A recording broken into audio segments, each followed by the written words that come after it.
All right, let's wrap it up. Tampa Bay Bucks in the NFC South. It started with the next Warren Sapp. Elijah Cansey from Pittsburgh, pick 19. They go with the undersized defensive tackle. They go Cody Mock, the tackle conversion. Is going to be a guard likely at the next level from North Dakota State. Yaya Diaby, the big edge out of Louisville. Servosea Dennis from Pittsburgh. I like him. He's one of my guys. One of my guys there. Potential starting linebacker down the road in round 5. Maybe a replacement for Devin White down the road. Payne Durham, big tight end out of Purdue. And speedy Trey Palmer is notable at pick 191 in round 6. Speedy. And I really like Jose Ramirez, the edge out of Eastern Michigan, also in round 6 for the Bucks. What do you think of the Bucks draft, Sam? Yeah, I liked a lot of those picks. Elijah Cansey, to me, is a top 10 player in this draft. I kind of understand why he slipped a little bit. But still, 19 in this draft specifically, not a strong draft at the top, relatively weak in terms of blue chip players.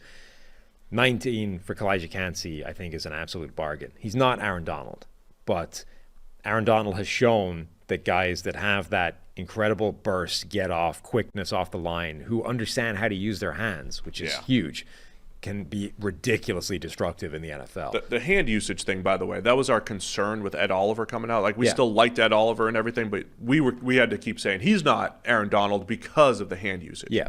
So Elijah Cansey is not where Aaron Donald was with his hand usage. Was. Like, he's not where Aaron Donald was coming out with his hand usage, with his ability to defeat blocks.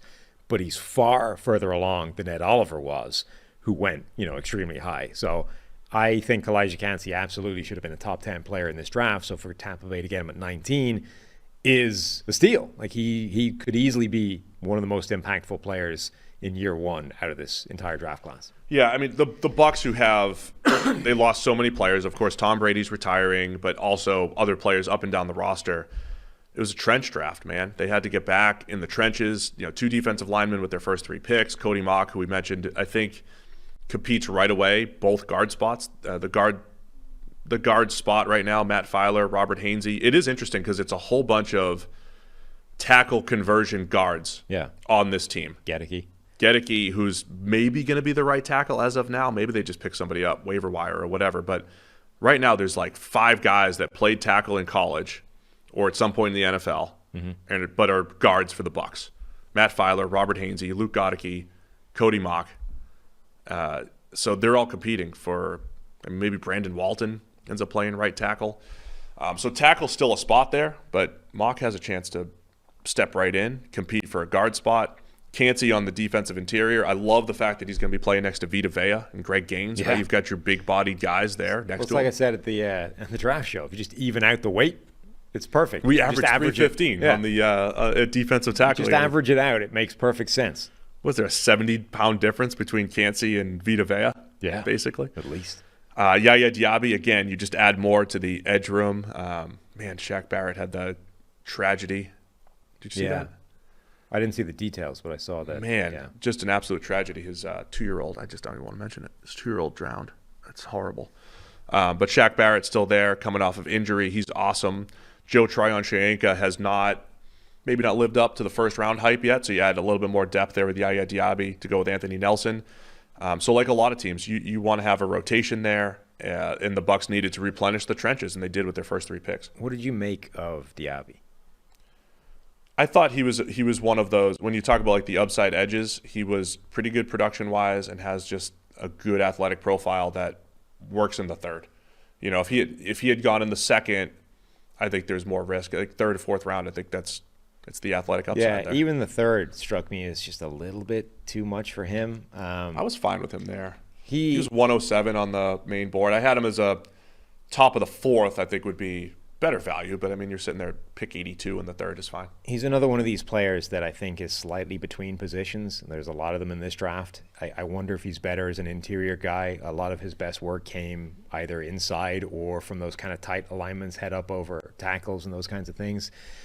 Another one of these guys that, maybe is best in that old school 3-4 defensive end scheme that doesn't really exist in today's NFL. And those players don't exist because if that scheme except existed, this year, there's a bunch of them this year. Where, I wrote that down multiple times when I was doing edge rusher rankings. Like, this guy belongs in a 2004 New England Patriots defense, and yet here we are, 2023, and we're sort of trying to figure out how we shoehorn them into a modern defense that doesn't really use that. The Bucs will explore the odd front every now and then. So, but he's also got that athletic profile, like a 4.5 40, a 37-inch vertical. He is the sort of the Donnell Hunter guy, where if you're going to take a gamble on somebody ending up as a much better NFL player, now I think his production was better than Donnell Hunter's in college, but a guy that, like, that's who you're rolling the dice trying to find the next Donnell Hunter, a guy that can end up being a really good NFL player based off his physical profile that isn't that guy yet. Yeah, I mean, so I think that was fine at that point in round 3. The other guy, Cervicea, Dennis from Pittsburgh. It's one of my sleeper linebackers. Yeah? He is really good against the run.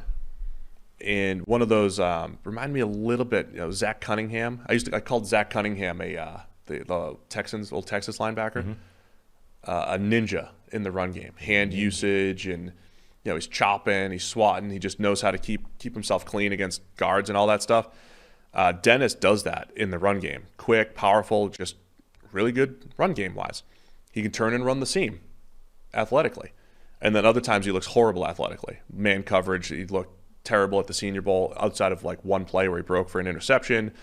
He can get outrun to the edge. But I mean, in a defense where Levante David has been by far the better player, we think, than Devin White over the years, but Devin White's getting all the accolades.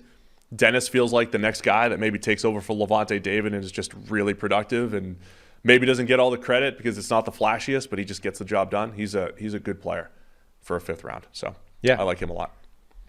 Trey Palmer is an interesting pick as well. Like, legitimate speedster. I think 4.33 was his 40 time, and it shows. Like, he's one of those guys where it's obvious on tape that he's that fast.